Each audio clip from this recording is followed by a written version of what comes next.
amb la visita de David Hernández Palmar. Él es un cineasta i productor guayú, del pueblo guayú de Colòmbia i Venezuela. Té una llarga trajectòria dirigint i produint peces de cinema indígena, però també assessorant i dissenyant estratègies dintre del sector del cinema i del cinema indígena en particular.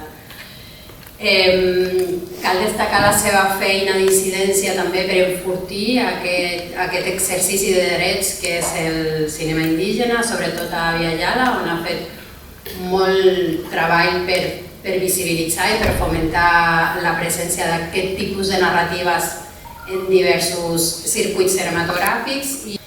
I en aquest sentit, jo te doy la palabra para que tú continúes y no sé, nos puedas inspirar sobre, se me ocurría la pregunta de eso, ¿por qué mostrar este tipo de, por qué hacer estas narrativas, por qué mostrar estas cosmovisiones como las de los Karaguara que viven bajo el río o el valor de los tatuajes?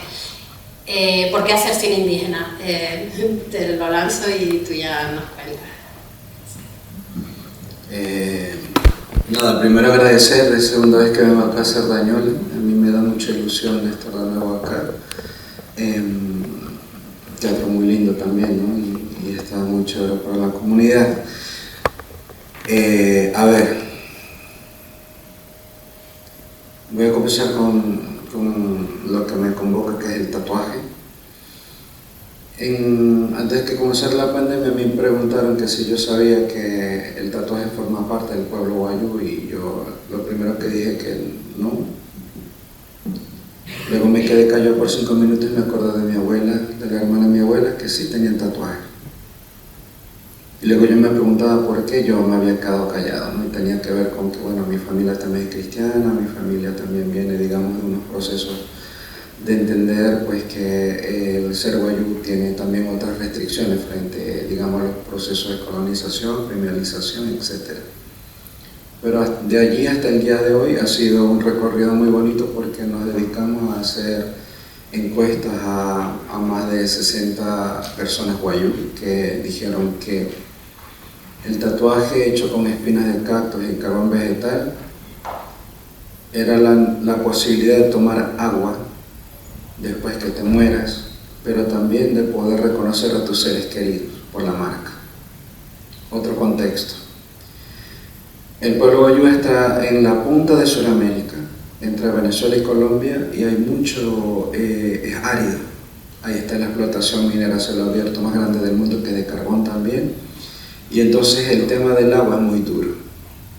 Entonces yo quería también un poco como hablar de dos cosas. Uno, hay veces, digamos, de mirar la felicidad, a veces a uno le convoca el tema material, ¿no? Y yo pretendía como proponer el tema de la abundancia. Ahí pueden ver, estas personas viven con muchos peces, viven con mucho verdor, y lo decían en la película, dice el mundo que este es el pulmón del mundo, pero les llaman casa. Y por lo tanto su casa le otorga la posibilidad de poder sembrar comida y medicina y mantener el vocabulario en el idioma de los cucanos. Frente a la diferencia que tenemos nosotros los guayú, que cuando llueve, llueve, que bueno que hay agua, y cuando no llueve, ya no hay agua, buscamos otras maneras de entender la abundancia. Entonces cuando llueve hay una felicidad. Y esa es parte de entender la felicidad también desde otro punto de vista, digamos, de qué implica la abundancia. Sobre todo entender que la abundancia no es infinita, tiene momentos, tiene ciclo. Así como hay la noche para dormir, está el día para hacer las cosas despierto. Lo otro que quería como mencionar es que así como pues acá, territorio catalán, se denomina pueblo, así también en el sistema internacional, nosotros los guayú, los mapuches, los quechua, los cucamas, también se autodenominan pueblos, ¿no? Un poco por el vocabulario, que digamos por el tema del léxico, un poco porque en el sistema internacional, sobre todo en el tema de la ONU, no se habla de tribus, a menos que sea algo específicamente de África o algo como de algo muy específico con respecto a un contexto fuera, digamos, de lo que se habla, ¿no? Poco porque, bueno, hay cosas vinculantes a nivel legal. Y nada, decir por qué el cine indígena o el cine de los pueblos básicamente es porque tenemos la posibilidad de soñar y de escribir en el idioma que nos hablaba nuestra mamá en el momento de nacer. Hace poco a mí me pareció muy lindo, yo estaba en Barcelona y entonces me sorprendía mucho el ruido de las maletas de los turistas. Y yo decía, me gusta mucho tener amigos catalanes porque por lo menos puedo decir que todavía hay catalanes en Barcelona, ¿no? Y acto seguido salían 4 abuelitas de un restaurante, después de haber tomado varios vinos. Se veía que estaban contentas y estaban cantando el himno en catalán, ¿no? de Cataluña. Me pareció un acto muy lindo, ¿no? Porque yo decía finalmente como que hay un tema allí de alegrarnos por escuchar un idioma, pues que a lo mejor hay desde que se construye pensamiento y se construye una relación de la niñez y también, digamos, de cómo ver esto. Y no es que yo esté pretendiendo aquí groseramente compararnos, pero lo que sí creo que tenemos una cercanía con el punto sociolingüístico. Aquí al final todos tenemos aquí un abuelo y una abuela, tenemos una memoria construida, tenemos un territorio también el cual nosotros queremos y también un territorio por el cual puede ayudarnos a acercarnos de un modo más colaborativo. Y saludo también acá a la comunidad de Cerdañola porque precisamente también, digamos, desde ustedes se han apoyado proyectos a través de alternativas. Y también quería como mencionar eso porque me parece muy lindo cómo se puede cooperar entre pueblos. Sabiendo que además de lo que ustedes hacen, digamos, desde su contribución económica, eso llega y se implementa, digamos, en modo efectivo, por así decirlo, y que no se va de pronto a, digamos, como otras cosas que a lo mejor uno no se siente bien, ¿no? Entonces creo que eso a mí en lo particular, a mí me emociona mucho saber cómo esta comunidad lo hace. Otra cosa que quería mencionar como muy corto, puntual también sobre el tema de la peli y por qué el cine indígena pasa por un tema de que, por ejemplo, la niñez allí estaba como súper feliz con la relación del agua y se tiraba la lluvia, todo esto. Pero pasa por un tema de podernos autorrepresentar. Lo hagamos bien, lo hagamos mal, pero lo estamos haciendo, ¿no? Con la cámara adecuada no, pero lo estamos haciendo. Entonces creo que ahí se puede construir un poquito de autonomía, al menos para decir, así quiero contar la historia. Entonces creo que fuera de las lejanías, las distancias culturales que puede haber también, creo que podemos ponernos de acuerdo que podemos hacer intercambio de recetas, por ejemplo, ¿no? De cómo podemos agarrar, ahí ustedes escucharon cómo cazaban un animal de monte, en este caso un cerdo, y yo sé que aquí también preparan un rico cerdo, que aquí en Cataluña también, entonces como este tipo de cosas es lo que me provoca también como dejarles como para que se lleven a la casa, porque también habían historias ahí que eran un poco duras y tristes, pero que al final no es la exclusividad del pueblo cucama. Por ejemplo, el sitial de las mujeres en el mundo. Cuando la niña hablaba del bullying y el tema del profesor, todo aquello, yo no veía diferencia de cuando también una mujer aquí en Cataluña tiene que agarrar y salir y pensar en salir de su casa y llegar bien a su casa luego al final del día. Entonces creo que también eso, también como pensarlo, que al final eso que está allí a lo mejor puede reflejarse en la sociedad, acá también, y que creo que eso sería más bien el reto que podemos tener de mirar, digamos, lo que traemos de allá, no desde a lo mejor de la pobreza material, que sí puede existir y puede haber como un poco como de injusticia con el tema del asunto de acceso a la salud, mismo el tema del acceso a la educación, pero también de que este tema también de ser de periferia, ¿no? Y no ser en este caso, por ejemplo, Barcelona, nosotros no ser de la capital, en nuestro contexto, también nos hace pensar que es duro dejar aquí para poderse formar, para poder regresar en el caso que regresen. Y es por eso también que a mí me da mucha emoción de ver juventud, por ejemplo, aquí estas 4 personas con que estuve conversando, porque sí hay una posibilidad de gestionar la vida en la ruralidad, donde quiera que vos estés. Hay alguien que me gustó mucho su trabajo, de Rodrigo Cuevas, él es gallego, y él propone como el futuro, digamos, de estos territorios, el tema de poder permanecer en la ruralidad, que la juventud pueda permanecer en la ruralidad. Pero la nena también ponía como, pero ¿qué futuro tengo, no? Y hay veces como que ese tema del futuro pasó por un tema de reafirmar de qué futuro hay en la ciudad. Yo salí del territorio, me crié en la ciudad, ahí fue donde me di cuenta que yo era de clase baja, porque en un territorio todos éramos iguales. Cuando regreso otra vez a la ruralidad, yo vivo ahorita en un pueblito de 2.000 personas y tengo 2 ríos que bañan pues, el pueblo. Siembro, aparte de cecina, pero también hago jabón artesanales, pero también como que puedo comprar algo en el mercado. Y la salud mental que uno gestiona ahí es muy distinto, ya obviamente después de haber estado en la ciudad uno valora otras cosas, ¿no? Entonces creo que también este tema de pensar más en las políticas públicas o de pronto de pequeñas iniciativas, que cuando digo pequeñas no es porque uno tiene que pasar en macro, sino como que la posibilidad de que los jóvenes puedan también hacer su mural o poder hacer cultura en el propio territorio, es una manera también de mirar la permanencia, ¿no? Y también quería como compartir eso a ustedes, porque estos temas que ustedes están estudiando y estos temas que están ustedes como también como reflexionando, es una manera también de que la situación de periferia no sea como un moridero, porque también nos han vendido de que nuestro territorio no tiene valor con respecto a una capital, ¿no? Entonces, nada, quería como dejarlo ahí más bien para que ustedes me compartan algún tipo, no sé, de reacción, algún comentario, alguna pregunta, si quieren saber, digamos, también de un proyecto específico, que les resonó de allí. Yo no tengo ninguna cercanía con la cultura, tengo amigos de allí, conozco Radio Cama, pero si hay algo que yo pudiera como referir en términos culturales de allí, y lo puedo hacer, pues con todo el gusto. Tú dices que, bueno, tu familia migró a la ciudad, ¿no? Y tú te criaste ahí, y que tú has decidido luego regresar al mundo rural, ¿no?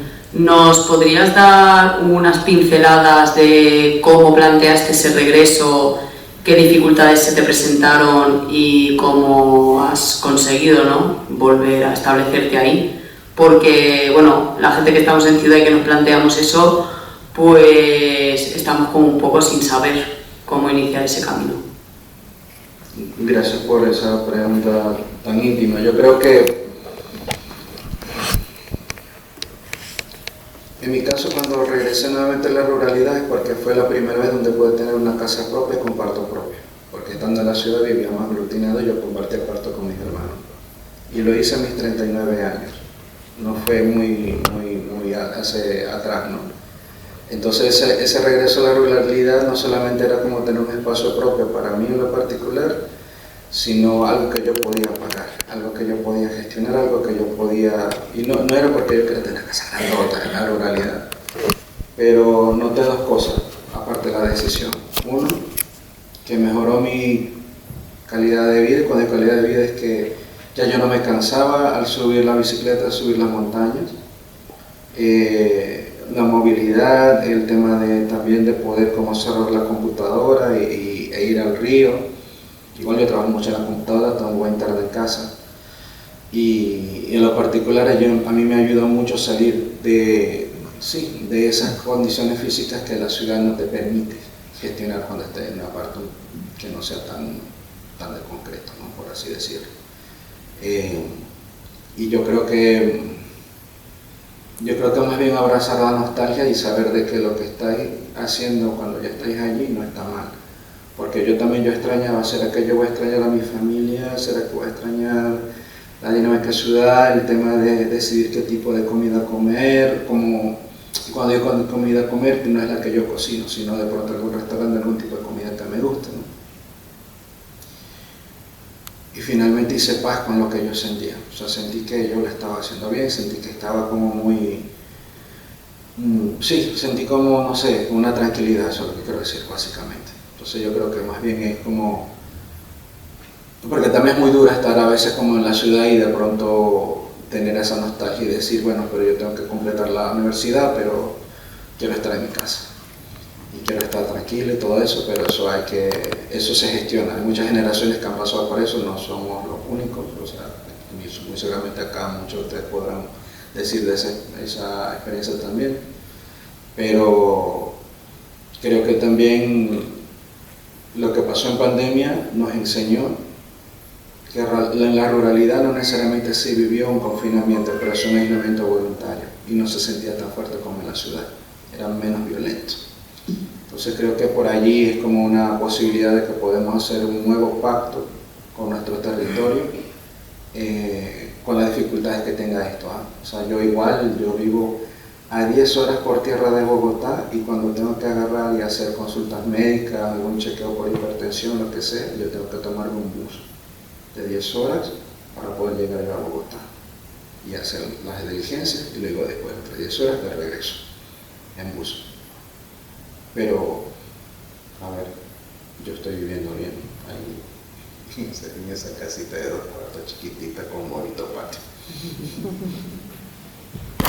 Gracias por arrojar luz sobre este tema que a mí también me resonó cuando la mamá decía sobre la nietita recién nacida.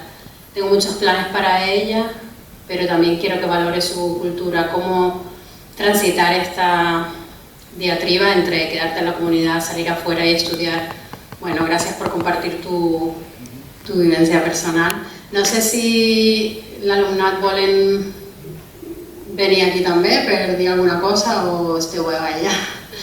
Yo se me ocurría también, ahora que comentabas que el territorio Wayuu tiene una de las minas a cielo abierto más grandes del mundo, la más grande, ¿qué vías encuentra el pueblo Wayuu para defender este territorio? Así como en el documental que acabamos de ver, la lideresa habla de intentar reivindicar el derecho de la naturaleza, es decir, el río como sujeto de derechos.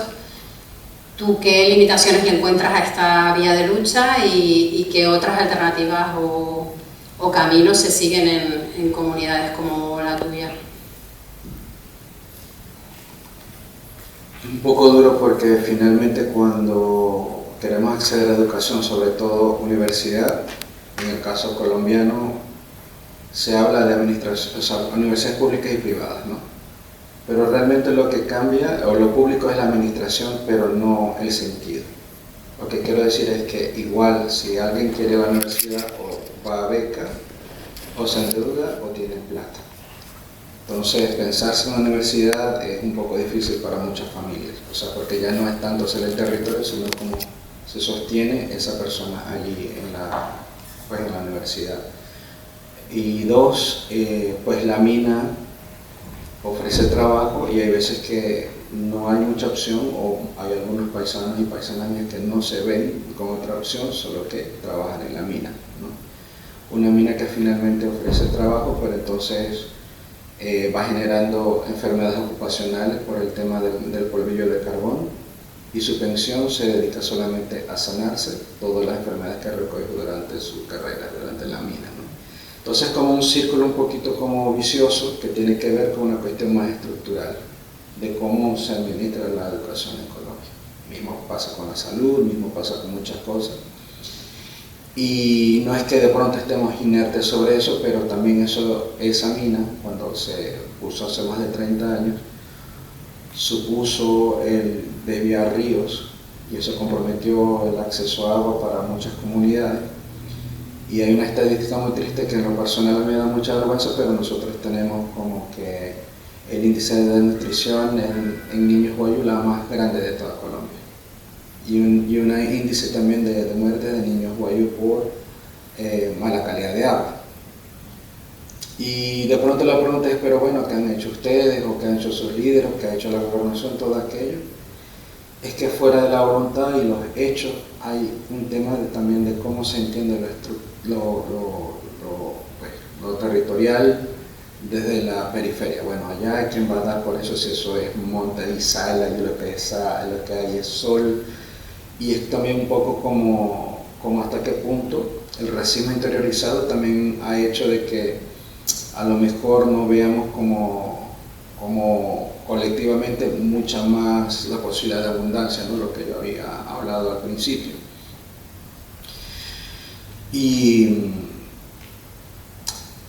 nos ha hecho como reunirnos en temas de salud, de educación y en comunicación, pero sobre todo en temas de frontera, pero también qué es lo que le ha faltado a Caracas y a Bogotá para reconocernos como pueblos que tenemos capacidad de gestionar el territorio.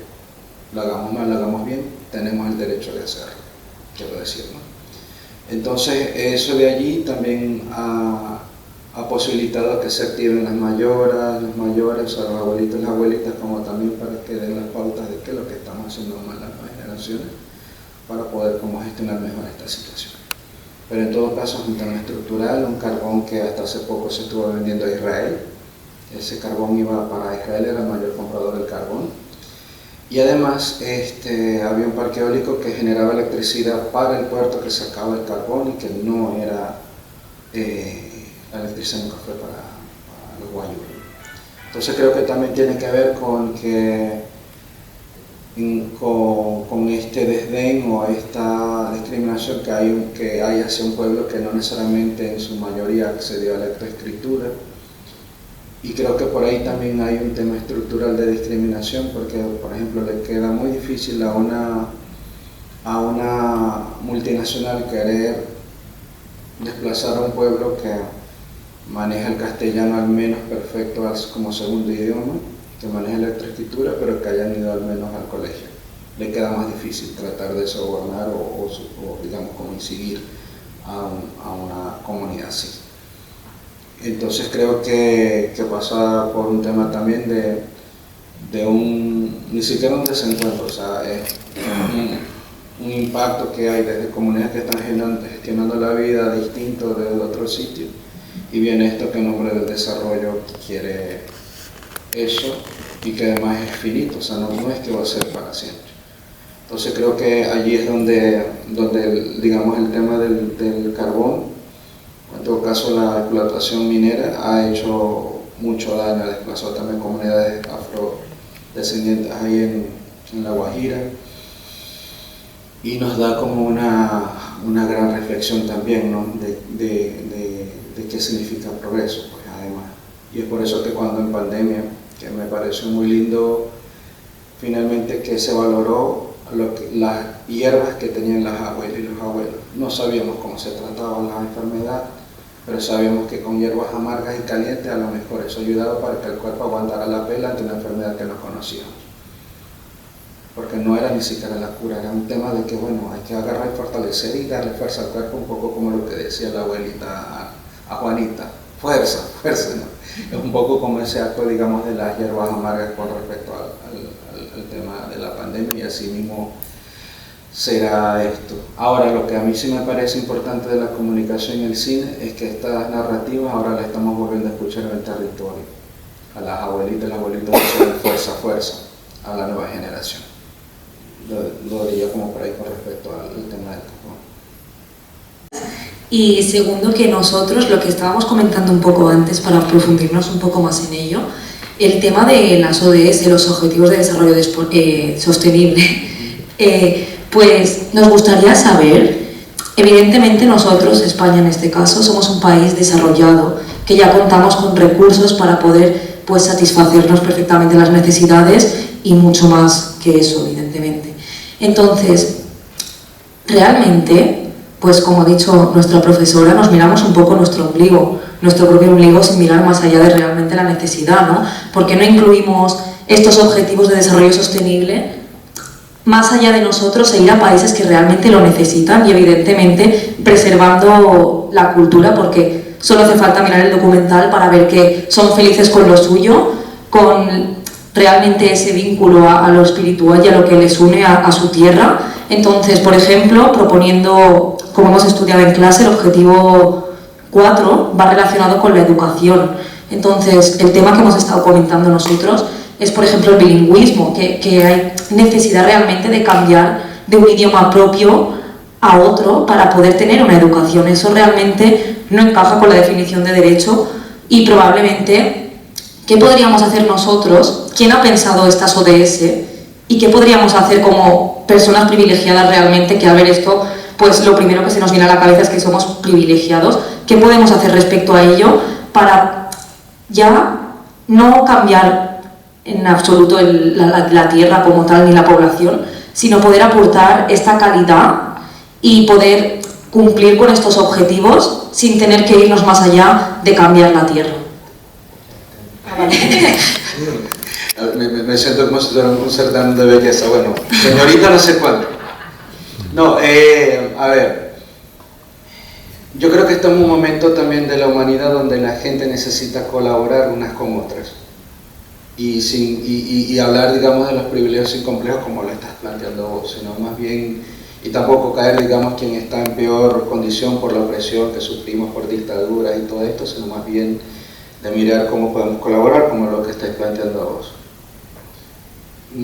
Había como solamente asomado como una posibilidad, pero por ejemplo a mí se me ocurre mucho y me da mucha ilusión cómo podemos profundizar colaboraciones que ya están pasando. Por ejemplo, en el Festival Indie Fest, estoy hablando un ejemplo para que vean cómo la comunidad ven de allá hacia acá. Pasan una película con subtítulos en idioma indígena, cual sea, y está abajo subtitulado en catalán, y en la comunidad me dicen: David, pasa fotos que queremos ver cómo se ve el catalán con nuestro idioma al lado. Entonces eso sería también bonito de mirar, de cómo sería una propuesta de una mujer de acá de Cerdañola con una mujer de pronto de allá de las Cucamas, por ejemplo, no sé. Cerdañola y el territorio se proponen de hacer un plan de aquí de a 3 a 5 años para hacer cartillas educativas donde el objetivo sea que el castellano sea el segundo idioma y no el primero, ¿no? Y no estamos, digamos, desdeñando el castellano, pero sí, por ejemplo, privilegiando el idioma que tiene cada pueblo. Y se puede como hacer como una especie como más bien de plantearnos, no solamente a partir de un proyecto específico, pero sí una ley de tiempo de más larga data, de modo de que no sea un proceso como eventual, sino más bien como una colaboración que puede llevarnos también a otra historia distinta, ¿no? en temas de eso. Que luego después los entregables y los reportes, los informes, puedan ser medidos por las ODS, ¿no? Objetivos de Desarrollo Sostenible, en este caso como de la educación. Pero además que implica también la educación cuando también de pronto a lo mejor se puede también aprender de la experiencia peruana, algo que pueda servir a la malla curricular de aquí de las escuelas acá en Cataluña, por ejemplo. Algún tema, por ejemplo, la partería y cómo se atiende eso, o cómo de pronto las mujeres catalanas antes atendían eso y qué plantas usaban, qué sé yo, no sé. Y estoy hablando de pronto de algo que a lo mejor suena muy lejos, pero no fue tan lejos tampoco, ¿no? Pero creo que es un tema de, yo creo que fuera de los privilegios, creo que podemos agarrar y sacar la abundancia de ustedes, la abundancia que tenemos en nuestros territorios de conocimientos, ponerlos en un mismo, digamos, como nivel de conversación para sacar un proyecto que sea codiseñado, cogestionado, copresentado.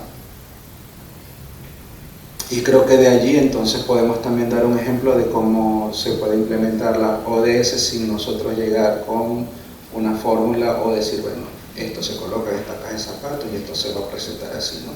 Entonces yo sí creo mucho en la cooperación, pero más que todo en la colaboración. Creo que también creo en los codiseños, la coprogramación.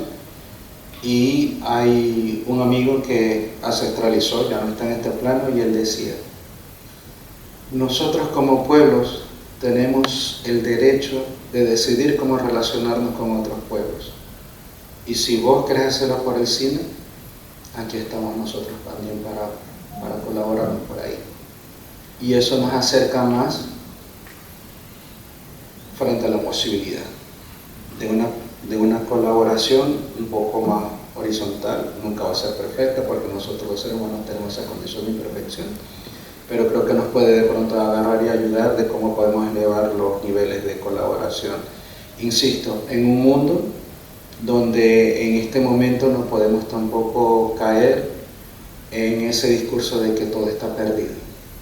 Acuérdense que el caos que estamos viviendo ahora para mí no es un problema, sino es un plan para que nos tengan en sus obras, para que nos tengan desesperanza sin reconocer de que están sucediendo estas cosas en territorio y que lo que propone es una gestión de vida distinto, ¿no? Entonces un poco te respondería así como que, otra vez, fuera de los privilegios o no, tenemos maneras diversas y distintas de colocar en la mesa la abundancia y poder colaborar en un programa muy específico. Y estoy hablando específicamente a lo mejor de cómo fue que se revitalizó en esta generación el catalán, pero también cómo ver si de pronto la malla curricular debe se implementa acá o de aquí a allá, a ver cómo se puede construir algo. Específicamente con eso, a mí me daría mucha ilusión, insisto, para mí el mayor logro sería que el castellano fuera el segundo idioma, no el primero, porque muchas veces he tocado que el primero ha sido porque no queremos hablar mal, pero ya cuando vamos a hablar el idioma materno, nos cuesta agarrar el idioma materno, porque aprendimos el otro primero, ¿no? Eso.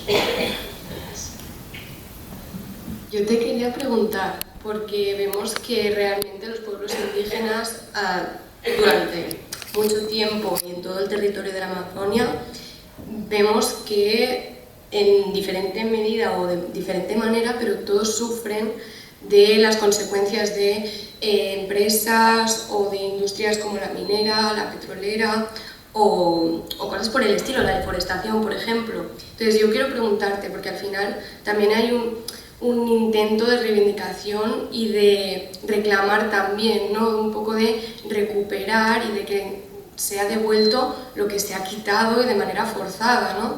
Entonces, ¿hay algún pueblo que a nivel gubernamental haya recibido esto, que pueda servir de modelo, de inspiración también para la lucha de otros pueblos indígenas? Mira, hay, bueno, más que un pueblo, sí hay pueblos que han podido conseguir eso, pero yo voy a citar a una hermana que hay aquí también, se llama Arna Rutilia, de Guatemala, una señora mayor. Ella no tiene nada que ver con el cine, pero de eso trata también de Indie Fest, de que vienen también personas que no son cineastas para poder hacer incidencia política. A mí me da mucha ilusión, lo decía yo ayer, de ver cómo en distintas partes de Cataluña hay la bandera de Palestina quitada, pero también cómo salieron varios para el 12 de octubre como pueblo para apoyar la resistencia indígena. Y me gusta también de que hay posibilidades muy concretas que pueden hacer ustedes, habitantes de acá, en acompañar esa incidencia. ¿Por qué? Resulta que, por ejemplo, Ana Rutilia se reunió en el Parlamento catalán y de pronto en otros espacios para poder denunciar y decir que los fondos públicos catalanes no pueden ser invertidos en proyectos que estén afectando los derechos humanos de los pueblos allá en América Latina, en Abya Yala.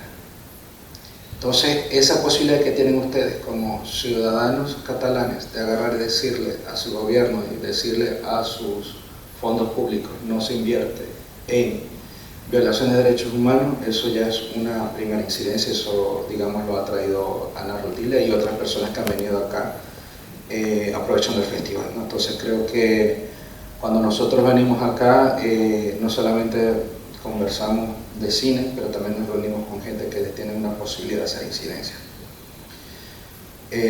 Y creo que es una particularidad porque no todos los pueblos tienen esta posibilidad de poder decidir para dónde va su poder económico o al menos la inversión pública.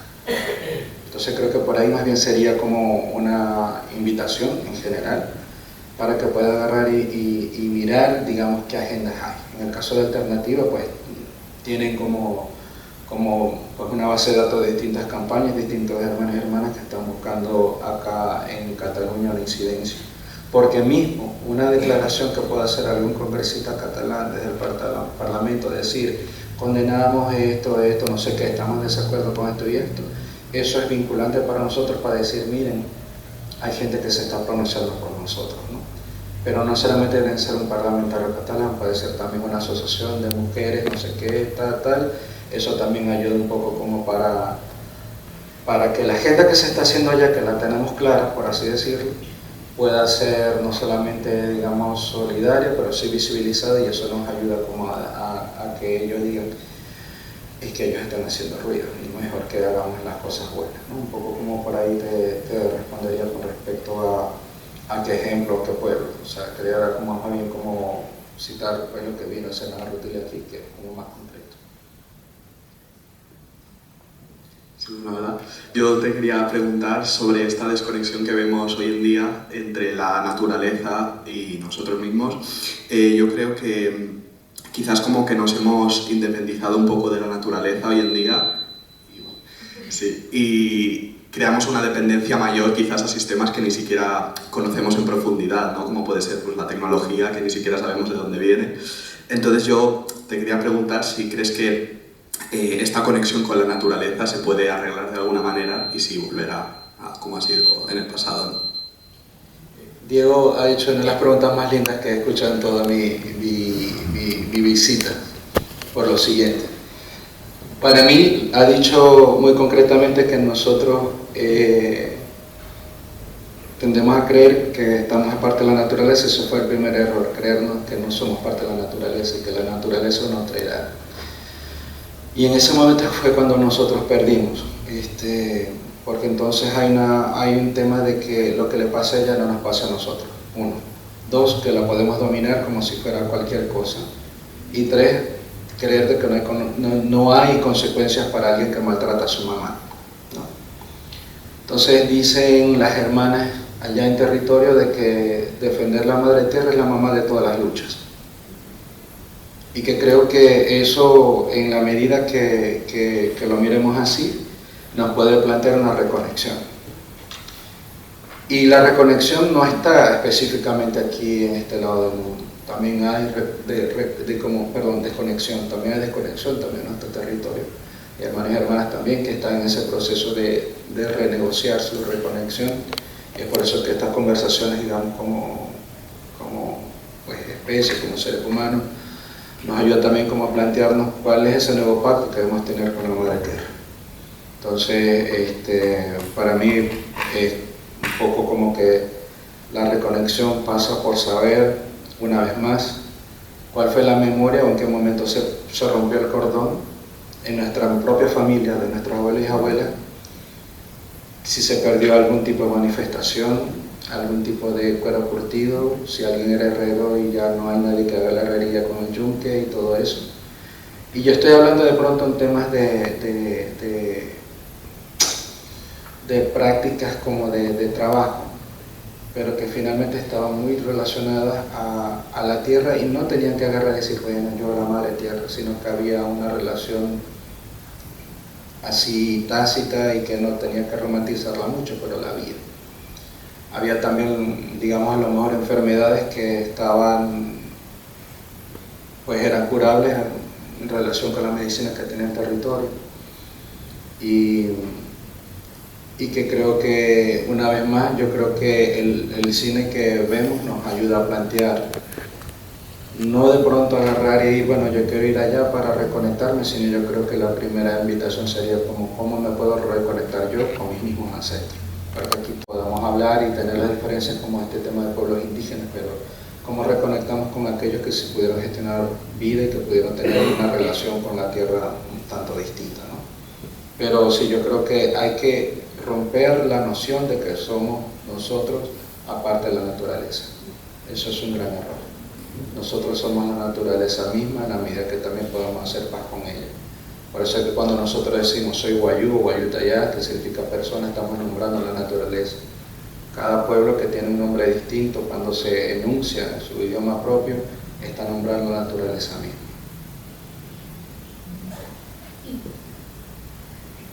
Yo quería preguntar cuál es la lucha principal de hoy en día de los pueblos indígenas, es decir, de todas las desventajas que tenéis, ¿por cuál es la que más lucháis? Uy, yo creo que son muchas luchas, son muchas agendas, no puedo de pronto decir que hay una más grande que la otra, pero todo pasa por un tema político, reivindicación de derechos, y a lo mejor detrás de bambalinas duele que toda la base de eso es que a uno lo reconozcan como un ser humano. Eso sí me parece fuerte.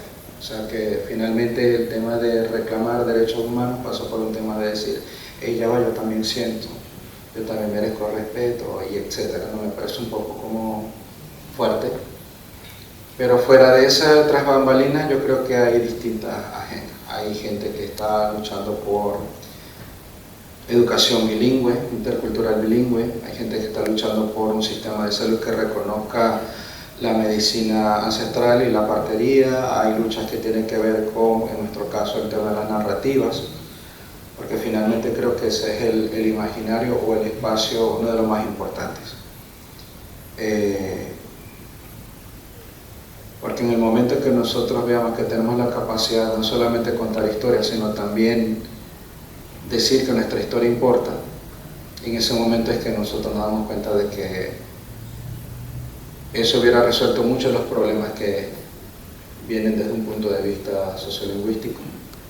Un idioma que quiera atacar al otro idioma, un idioma que supuestamente es racista, y etcétera. Todas estas cosas que finalmente, y hablamos con una hermana indígena que se llama Yasnaya, que es mije, hay veces que usamos el pretexto de la lengua para decir que es el problema, pero no es el problema. Tenemos un guardadito ahí que tiene que ver con un tema más político, pero usamos no, el tema es la lengua.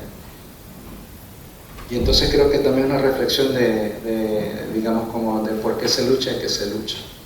Pero ahí yo vuelvo de pronto a citar, como decía, bueno, defender a la madre tierra es la mamá de todas las luchas, y eso tiene distintos tintes, ¿no?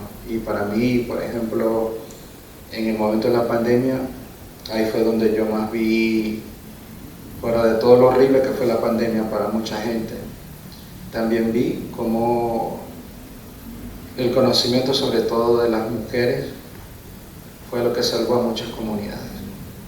Hay mujeres apicultoras que cultivan miel, no sé si la palabra es cultivar, pero cultivan miel, fueron las que pudieron dar de comida a muchas comunidades y no pasaron hambre.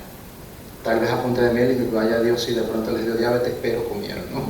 Pero lo que quiero decir es que finalmente se valoró los conocimientos de las mujeres, quienes propusieron curas para la tierra, para sus hijos, para las criaturas, y pudieron gestionar todo esto de no pasar hambre, ¿no? Porque además era un tema de cómo yo agarro y busco la comida si estoy en confinamiento en muchos contextos. Entonces creo que fue un momento también donde la humanidad pudimos ver realmente de qué estábamos hechos y qué tan frágil y corta era la vida también, ¿no? Entonces como que eso de allí también quería como mencionar con respecto a lo que me está preguntando de cuál lucha es. Son muchas, pero allí te diría, yo creo que básicamente es como la posibilidad de mencionarlo.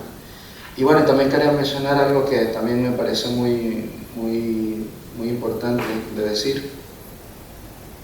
Hay veces que ante todas estas cosas, a veces uno queda como desesperanzado, ¿no? Y dice, Dios mío, ¿qué hago? ¿O para dónde va esto? ¿O para dónde va la humanidad? Pero el primer acto de justicia es contar la historia. Y en el momento que vos hacéis el acto de contar la historia, de que hacer una cartilla bilingüe, el que podés hacer una película, el que podés hacer un podcast, el que podemos hacer productos comunicacionales juntos, nos acerca un poquito más a la justicia, porque no nos come la frustración de que nos sentimos solos. Hay alguien que le importa, sobre todo cuando nos damos cuenta que no es alguien, es una comunidad que le importa. Entonces yo quería también, como insisto una vez más, reconocer de que esta es mi segunda vez, estoy como súper feliz, además tengo memorias de tener una muy buena cena acá, seguramente la tendremos, pero como la gente de Cerdañola tiene claro para dónde puede agradecer su incidencia de cómo apoyar los proyectos, y quiere preguntar y ser muy humilde con eso, a mí me parece muy chévere, y un ejemplo también para otras comunidades en otras partes de acá que puedan como replicar eso. Entonces yo solamente quería agradecerle y felicitarle, y por venir a compartir esta noche acá.